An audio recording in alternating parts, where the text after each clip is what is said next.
Hi, so this is going to be kind of long because there is a lot of context that I have to mention for everything to make sense. I, 33, female, got divorced a couple of months ago, but it had been in the works for almost a year. I met my ex-husband, James, through friends when I was 25, and after dating for 2 years, we decided to move in together and get married.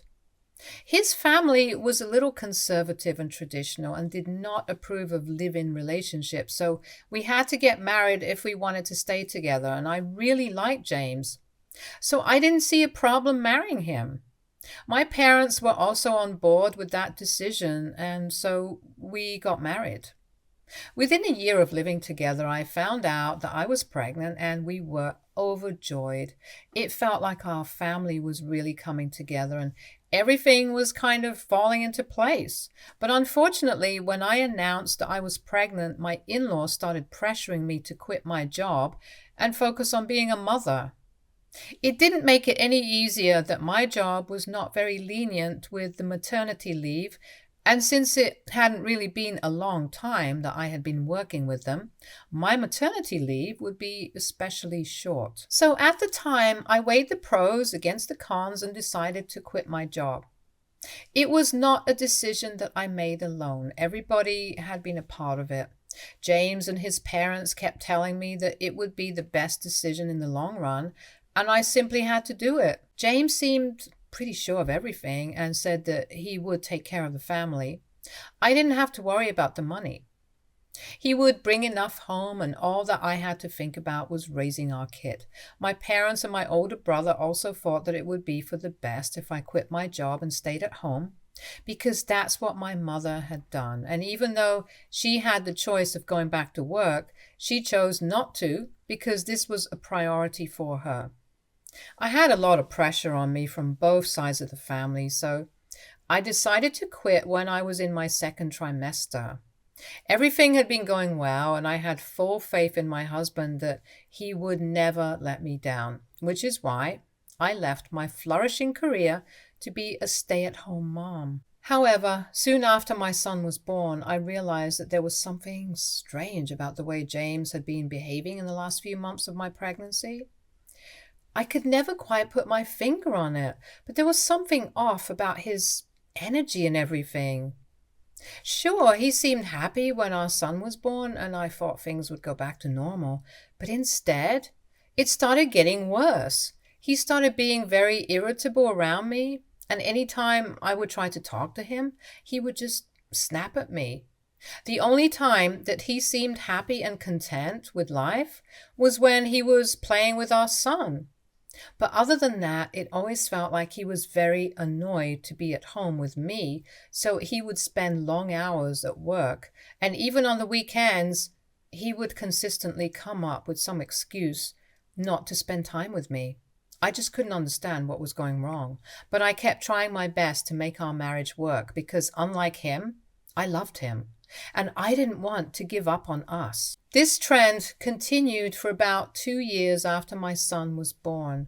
He would stay at work for way longer than he needed to, and even when he was at home, he wasn't really with me. I couldn't exactly complain about it because every time I would try to talk to him about it, he would just tell me that he was really tired from work and it was not an easy task for him to be the sole breadwinner for the household. And that was really insulting for me because it wasn't as though I was not capable of bringing home money for myself, but I had to rely on him because he had promised me that he would make it easy on me. And a couple of times I even asked him if he would prefer for me to go back to work. So then we could split all the expenses and he wouldn't have to take so much pressure. But he said that it was an insult to him and his capabilities. Besides, my in-laws would never approve of it, and we would be in for a really hard time with them if I went back to work.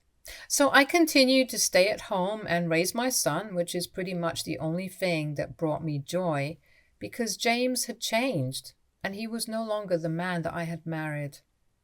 It was only about a year ago that I found out that James had actually been having an affair with one of his co-workers. It had been majorly difficult for me to find out about because honestly, I had been kind of suspicious about it for a long time. I had even snooped through his phone and laptop a couple of times when he was asleep, but I found nothing. I knew all his passwords because he wrote them down in his notepad, but even that didn't help. It almost felt like he had nothing to hide. And I felt like an idiot for even being suspicious of him. I even went through his belongings to look for a burner phone or whatever, but I again found nothing. At one point, I had actually started to believe that maybe I was just being paranoid and insecure, but the universe had my back, and the proof of his cheating was something that I saw for myself. James and I were throwing our son a pretty grand birthday party about a year ago, and he had invited the coworker he had been cheating on me with. She was a single mother with a son around my son's age, so I didn't find it strange that he had invited her. He had also told me that she was a really close friend of his, so I didn't find it unnecessary at all.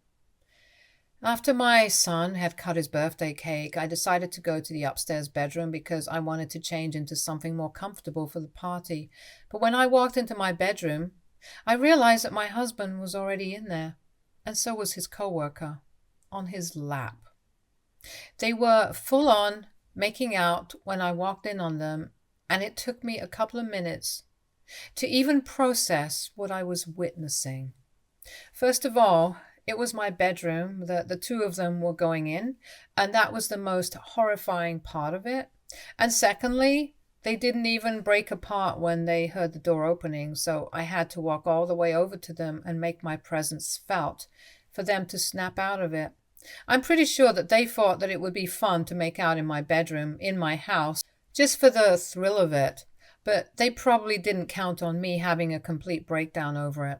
I'm not proud of it, but knowing that what I had been suspecting for so long was actually true made something snap inside of me. I grabbed the coworker by her hair and started dragging her outside the room, and I was unstoppable from what I was told.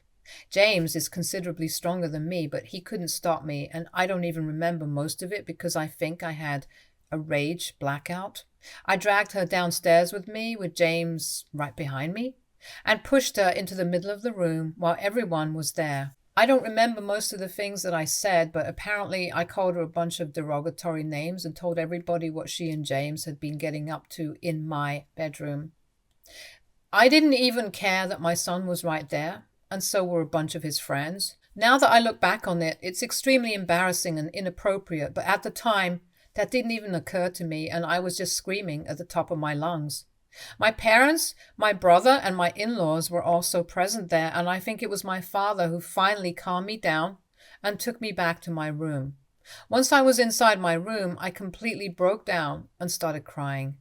I was sobbing uncontrollably, but instead of staying with me and comforting me, my dad locked me inside my room and went back out. I guess I should have known instantly that my parents didn't care about me. I had always known that they cared more about appearances than being real, but that was just insane. Nobody came to check up on me for the next couple of hours, and even after I had calmed down considerably, I had no idea what was going on outside. I didn't even have my phone, so I couldn't even ask anyone. It was only after midnight that I was escorted out of the room by my brother, who didn't even ask me how I was doing. They probably would have made me stay in the room for longer if I hadn't started banging on it like a crazy person. When I came out, I asked my brother what had happened after I had been locked in, and he told me that pretty much everyone cleared out after my breakdown. He also said that James had left with his parents and my son and the only people in the house at the time for me, my parents and him, and he had let me out of the room so we could discuss what we were going to do about this now. But my family's idea of a discussion meant telling me that I had to apologize to all my guests for the way that I had behaved at the party. And not just that, but I also had to apologize to my in-laws and James for what I did. They told me that he had found it extremely difficult to convince his coworker not to press charges against me because what I had done was an act of physical violence against her. So now I owed it to him to talk about this and work things through instead of making this a big deal. I freaked out at them and told them to get out of my house because I was not going to allow them to stand under my roof and tell me that I had to apologize to my cheating husband. I got into a huge fight with my family because they were telling me that I owed it to him to make things right and give this marriage a second shot, or else they would cut ties with me. So I told them to go ahead because I had reached a point where I couldn't care less about what anybody else thought of me. I was going to file for divorce and get out of this mess, and I didn't need anybody's permission for it. So I contacted the lawyer the very next day and filed for divorce within a week of the incident. James was served soon after, and he actually had the audacity to be disappointed and shocked. He came back home the day that he was served with the divorce papers and demanded an explanation. I told him that there was no way that I was going to take him back after what he had done and the way he had insulted me. We got into a nasty verbal argument where I said a lot of things to him and called him a lot of names, and he ended up promising me that I would never be able to see my son again. But I didn't realize that he would actually ensure that he lived up to his word. Then the legal battle began. The divorce proceedings were easier and simpler compared to the custody battle, since we had very few joint assets to speak of. The house belonged to me, and there was no question about it because I had purchased it with my own money. Everything else was going to be sold, and the cost would be split between the two of us.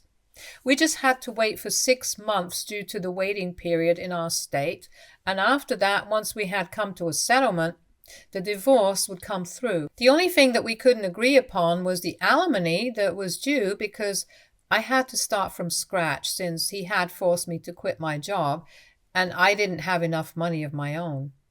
He thought that I shouldn't get any alimony at all, but of course that was not possible since he had told me that he was going to help me and make sure that I never felt the need to work. Thankfully, I had a couple of texts to prove that, or else I might not even have been able to get that alimony. The divorce process was emotionally easier for me to deal with because in my head I had already disconnected from James. But the custody battle is what really screwed me up because unfortunately my parents and my brother decided to stab me in the back for money. My ex-husband and his lawyer were horrible people who started making a case against me for being a terribly careless and psychotic mother to prove that I was not capable enough of handling the task of raising my son on my own. So James and his parents were supposed to have full custody. Now, I assumed that my parents and brother had to be bought out by my ex-in-laws because they were seriously loaded, and I couldn't think of any other explanation as to why they would turn on me. In fact, I'm pretty sure that they even started sucking up to my in-laws in the first place because of their money.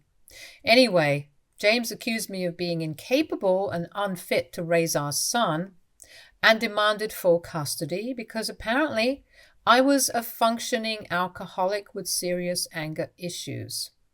They made up several incidents where apparently I had lost my temper and put my son at risk of being hurt. Of course, none of that had ever happened, but they needed something to make me look like the bad guy. I thought that at least some people would be on my side on this, but all my friends decided to take his side on this. And I think a lot of that had to do with my breakdown at my son's birthday party. But the worst betrayal of it all was when my parents and my brother also testified in court against me and claimed that I needed rehab and serious intensive therapy before I was even allowed to be near my son, because I was clearly not in my right state of mind.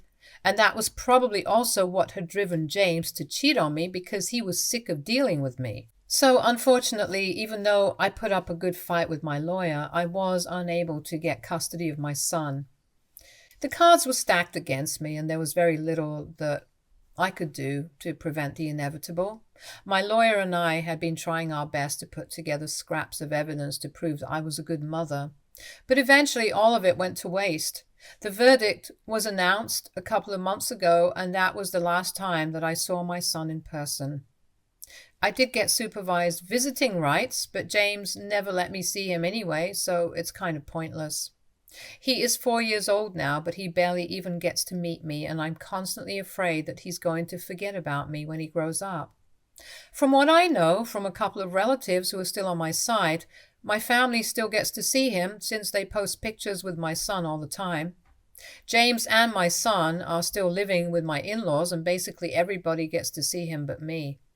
I can't imagine something more heartbreaking than that. I had been living solely off of the memories of my son and myself and believing that at least he was taken care of by James, because I don't think I would have been able to give him a nice life on my salary since I'm just starting out. I was able to get a job in my friend's company, but it's a startup and they don't really make much as of now. So my salary is not what one would expect from a woman in her 30s. And even the other employees there are all in their early 20s, just there for the experience so they can move on to better opportunities. I do get alimony every month, but it's really not enough because I still have to maintain the lifestyle I was living before, and I can't exactly live like a bachelor and cut costs.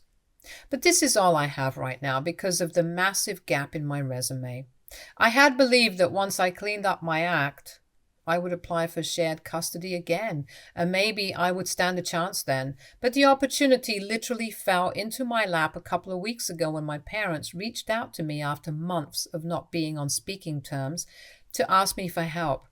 The help that they needed was that they needed me to bail them out because, surprisingly, James was not the wonderful guy that they had believed him to be. My brother sent me an email saying that I needed to come over to their place ASAP because they had realized something huge and they wanted me to know because they were sick of hiding things from me and wanted to be a part of my life again.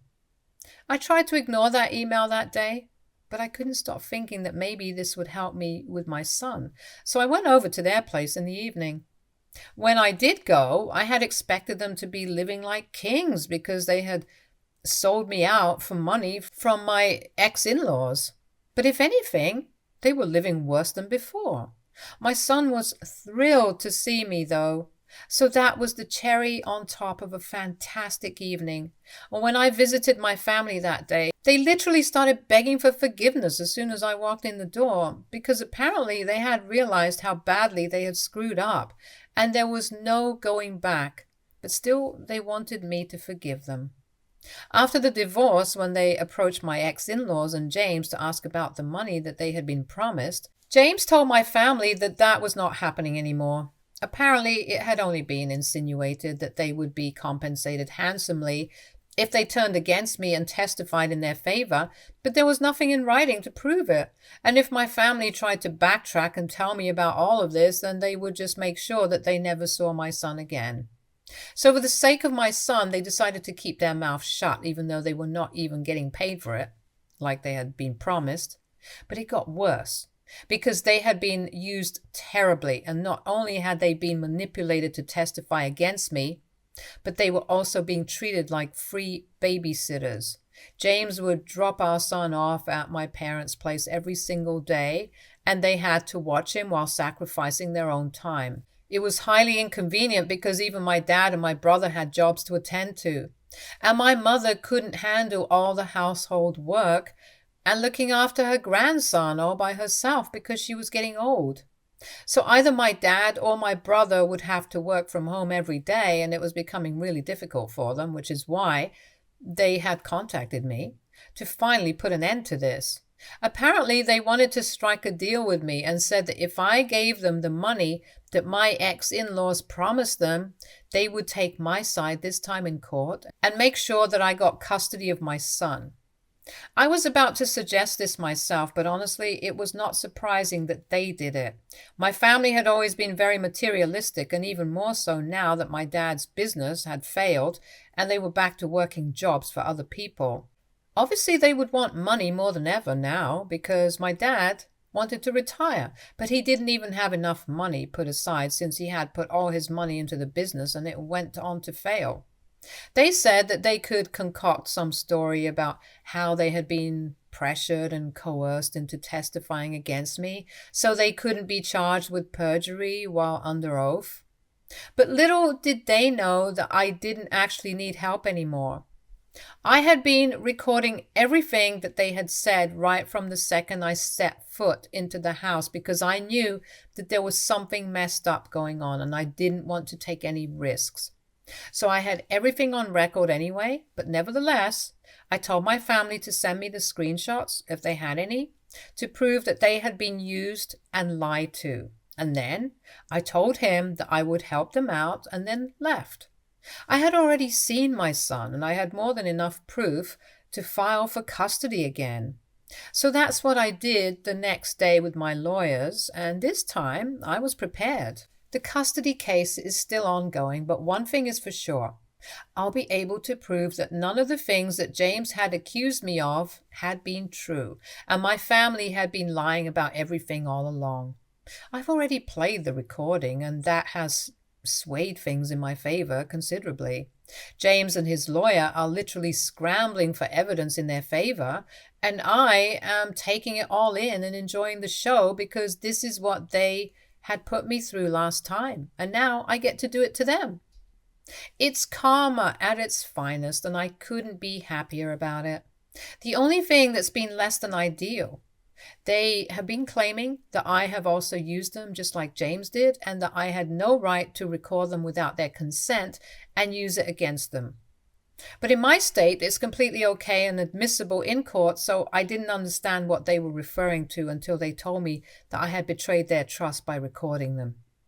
These are bold words from people who betrayed my trust first by taking my ex-husband's side in the custody case. They believed that what I did was wrong because what they had done was out of necessity. They needed the money, but I didn't need to screw them over and put them at risk of perjury because they had already agreed to help me out and testify against James and his family, so I didn't have to go behind their backs. They've been texting me relentlessly, and it's getting harder for me to ignore. So AITA for going behind my family's back and putting them at risk of being charged with perjury? Update 1. Hello everyone. The custody case is still ongoing, and James and his lawyer are trying their very hardest to prove that they have been telling the truth because, of course, they might be facing charges and that's a felony, so they might get jail time. But that's really not my concern right now, and it shouldn't have been at any point. I don't even know why I was getting worried about my parents when they clearly didn't worry about me when it was my turn. So it's really just tit for tat right now. The comment section opened my eyes to how my parents were extremely entitled. But anyway, I have cut ties with them. All of them can go where they want to. I want my son to be all right and with me. I have waited long enough for this, and I'm not going to let my family and their constant victimization of themselves. If they can sell me out for money, I don't think it's necessary for me to show any loyalty towards them. I'm done now. Update 2. So the good news is that I finally got custody of my son. I don't think I've ever felt so happy in my entire life. The other good news is that my in-laws, James, and my family were charged with perjury, and yes, they might go to jail for it. I bet they're regretting everything now, but I don't care about any of it because I got what I wanted. I got my son back, and that's all I had ever asked for. From what I know, James is still trying to fight it and stay out of jail, but I don't think it's going to work. I've already filed for a restraining order against all of them because I've been receiving very threatening text messages, and I am 100% sure that it has to be from these people. Because nobody else would want to harm me unless it's them. Things have been really busy and hectic for the past couple of weeks, but I'm learning to slow down now. I desperately want to spend more time with my son, so I have decided I'm going to cut my work hours shorter. I've also thought about selling the house and moving to a smaller apartment so I can save more money. I still have a lot of work to do. Rebuilding my relationship with my son is not going to be an easy task because even though he is happy to be with me, he still asks about his dad and his grandparents. I don't know what to tell him. He has told me a couple of things about them, like how he had been living with his grandparents for the most part, and his dad and my in-laws were only there for him for part of the day. Whenever I ask him about how it was living with his grandparents, he makes a face and says that it was not that great because everyone would constantly be fighting. And I can totally see that. It sounds like They really gave him a rough time. And just because they didn't want to take up his responsibility. I can't imagine why they would treat a child like that. But I couldn't put it past these people. They are most definitely capable of even making a little boy feel bad about himself. But anyway, I don't have to worry about that because now he is with me. Update 3. Hi everyone. So I can't believe I'm back here after almost 5 years. It feels kind of unreal how different my life is right now. 5 years is a really long time and so much has changed. The first being how much older my son is. We have a beautiful relationship right now, and after countless therapy sessions, he and I have finally become the mother and son that we should have been right from the beginning. He's growing up to be a wonderful man, and I'm sure that he will turn out to be nothing like his father, because I just know it in my heart. He is 9 years old right now and already a perfect gentleman.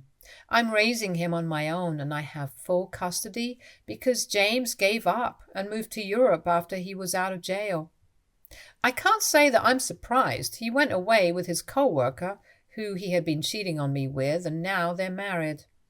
I guess he just replaced his actual biological son with the other kid. It's horrifying, but that's the kind of person that he is. As for my parents and my brother, they were out of jail after 6 months for good behavior. We have not kept in touch, and they did not try to reach out to me after they were out, which I'm grateful for because I don't think I would have had anything to say to them anyway. I don't have any news about my in-laws. I haven't heard about them or from them for years, and it's for the best, I think. I'm living my life now. I have a stable job and steady income, by God's grace.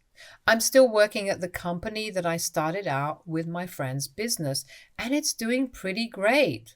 So, life turned out well for me and my son, and it's more than what I could have asked for. I'm truly grateful for everything. Stay tuned for more stories from our girl relationships.